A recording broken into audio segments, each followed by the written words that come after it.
Assalamualaikum warahmatullahi wabarakatuh. Selamat datang di AEV Channel, kembali lagi bersama kami. Apa kabar saudara-saudara semua? Semoga baik-baik saja. Di video kali ini kita akan membahas tentang sejarah otomotif. Bagaimana kisahnya? Mari kita cari tahu. Namun sebelum kita lanjutkan, dukung terus channel ini dengan klik tombol subscribe dan bunyikan loncengnya ya. Dengan dukungan saudara pastinya video ini akan terus bermanfaat. Pernahkah saudara melihat alat transportasi seperti ini? Ini, dan ini? Melihat gambar itu, apakah saudara berpikir, mengapa desainnya seperti itu? Bagaimana dengan teknologinya? Lantas apa dampaknya dari teknologi tersebut? Ayo kita temukan jawabannya. Bidang otomotif sangat erat hubungannya dengan kehidupan masyarakat saat ini, di mana masyarakat banyak menggunakan teknologi transportasi dan mobilitas membuat dunia otomotif terus berevolusi. Perkembangan ini menuntut lembaga pendidikan kejuruan dan yang serumpun bertugas mempersiapkan pekerja yang terampil di bidang tersebut, mulai dari kurikulum hingga teknologi yang digunakan dalam proses pembelajaran.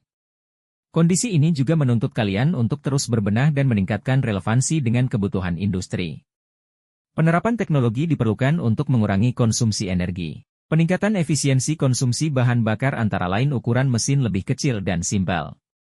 Adapun teknologi lain yang digunakan seperti hybrid dan mobil listrik, yaitu menggunakan energi yang lebih ramah lingkungan. Sebagian besar teknologi tersebut digunakan bagi kendaraan masa kini, dan perkembangan teknologi tersebut masih berlangsung hingga sekarang.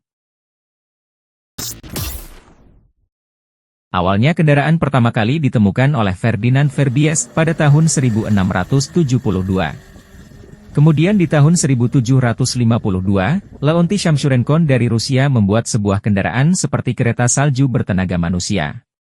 Ia juga melengkapi kendaraan buatannya dengan odometer. Sementara itu, pada tahun 1769, lewat kreativitas seorang ilmuwan berkebangsaan Perancis, bernama Nicolas J. Cugnot. Saat itu Cugnot berhasil menciptakan sebuah kendaraan beroda 3. Tak seperti mobil yang ada sekarang, wujud mobil pertama cenderung besar, dan penggeraknya menggunakan tenaga uap. Ide perakitan kendaraan tersebut didasari untuk keperluan mengangkut meriam semasa perang. Hasil ciptaannya ini belum dapat dikatakan sempurna, karena masih sangat sederhana.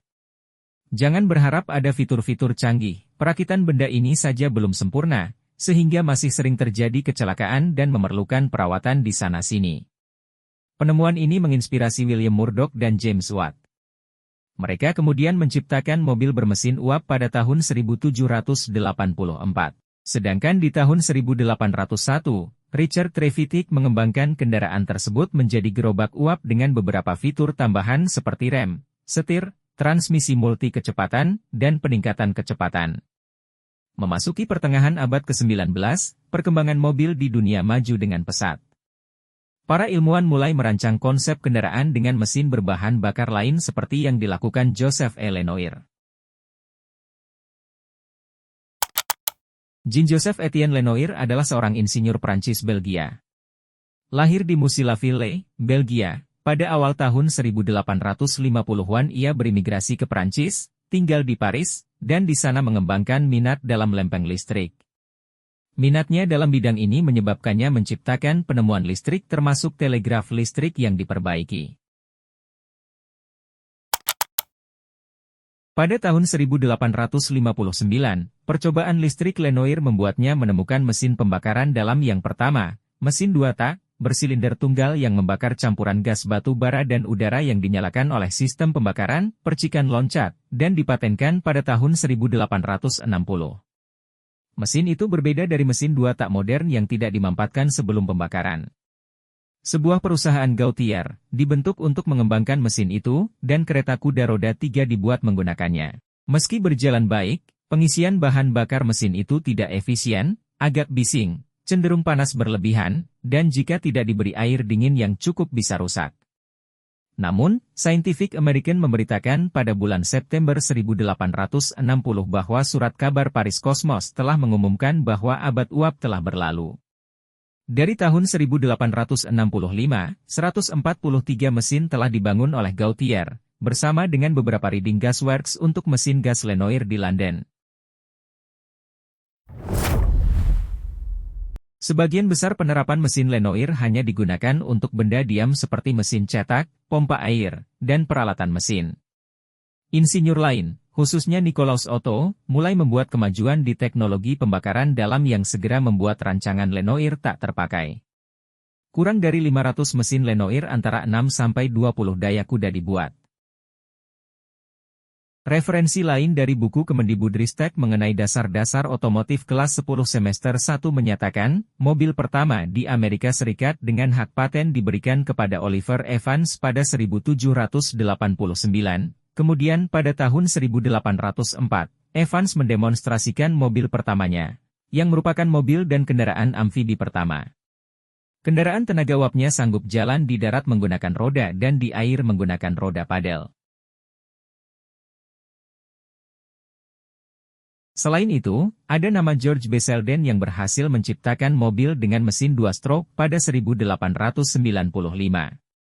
Kala itu ada beberapa jenis mobil yang bersaing, yaitu tenaga uap, bensin dan listrik. Namun mobil dengan bahan bakar bensin lebih terkenal dan banyak digunakan masyarakat.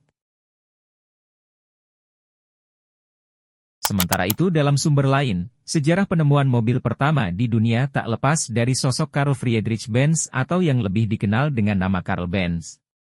Dia adalah sosok jenius di balik mobil bertenaga mesin. Karl Benz lahir di Jerman pada 25 November 1844. Sejak berusia 9 tahun Benz sudah terindikasi tertarik pada ilmu sains. Sejarah penemuan mobil pertama di dunia ini bermula pada 1878, saat itu dia berhasil menciptakan Benz Patent Motorwagen. Kendaraan ini tidak bergigi sehingga pada saat uji coba susah dikontrol dan kerap menabrak dinding. Tidak mau menyerah, Karl Benz beserta kedua temannya menciptakan Motorwagen, yaitu kendaraan bermotor roda 3 yang digerakkan dengan bahan bakar bensin. Meski bentuknya seperti becak, Motorwagen menjadi sejarah mobil pertama di dunia yang digerakkan bensin. Penemu mobil dengan mesin hybrid pertama, yaitu Ferdinand Porsche. Pada Januari 1907, Ferdinand menciptakan Lohner Porsche Mixte Hybrid. Setelah itu pada tahun 1902, mobil diproduksi dalam skala yang lebih besar dan harga terjangkau oleh Oldsmobile. Pada tahun 1910, Henry Ford berperan besar mengembangkan mobil-mobil dari Eropa. Apabila dilihat dari perjalanan sejarah sebenarnya penemu mobil pertama kali adalah Nicholas J. Cugnot yang mencetuskan ide kendaraan pengangkut meriam. Seiring dengan perkembangan teknologi dan pengetahuan yang semakin maju, mobil bertenaga bensin saat ini justru sudah dianggap konvensional. Masyarakat saat ini diperkenalkan dengan mobil listrik, electric vehicle (EV). Kendaraan elektrik ini terdiri atas 3 jenis, yakni Hybrid Electric Vehicle, HEV, dan Plug-in Hybrid Electric Vehicle, PHEV, Battery Electric Vehicle, BEV, serta Fuel Cell Electric Vehicle, FCEV. Mobil ini di berbagai negara dianggap sebagai kendaraan masa depan. Kendaraan listrik berpotensi besar mengurangi polusi udara dan perubahan iklim. Pada tahun tersebut teknologi otomotif mengalami perkembangan sangat cepat, disebabkan karena proses pembuatan dengan secara massal di industri sehingga mendapat perhatian dunia pada saat itu. Akhir kata perkembangan teknologi menggunakan sistem starter elektronik ditemukan oleh Charles Kettering untuk perusahaan mobil Cadillac pada tahun 1910 hingga 1911. Pada saat itu kendaraan sudah menggunakan suspensi independen dan sistem pada setiap roda. Pada 1927 Ford membuat mobil Model T dengan harga lebih murah pada saat itu. Pada tahun 1930-an, perkembangan teknologi otomotif dengan penggerak depan diciptakan kembali oleh André Citroën pada peluncuran Traction Avant pada 1934. Dan setelah saat itu perkembangan otomotif terus berkembang sampai saat ini. Demikian tentang sejarah otomotif. Menjawab pertanyaan dari mengapa desain mobil dibuat seperti itu, jawabannya adalah karena mengikuti model dan perkembangan serta memperhatikan aerodinamis. Yang kedua, teknologi yang digunakan tentunya semakin maju, yang dulu konvensional sekarang sudah keinjeksi kemudian hybrid dan lain sebagainya. Tentunya hal ini berdampak positif pada lingkungan karena dengan emisi yang rendah dan ramah lingkungan. Setelah mengetahui teori-teori tersebut dan biografinya, lantas siapa sih sebenarnya penemu mesin otomotif pertama? Silahkan dijawab di kolom komentar ya. Kalau ada teori lain tulis di kolom komentar juga ya. Jangan lupa dukung terus channel ini agar lebih baik lagi. Silahkan bagikan video ini ke kawan-kawan yang lainnya, semakin banyak yang tahu banyak ilmu pastinya semakin seru. Terima kasih. Wassalamualaikum warahmatullahi wabarakatuh.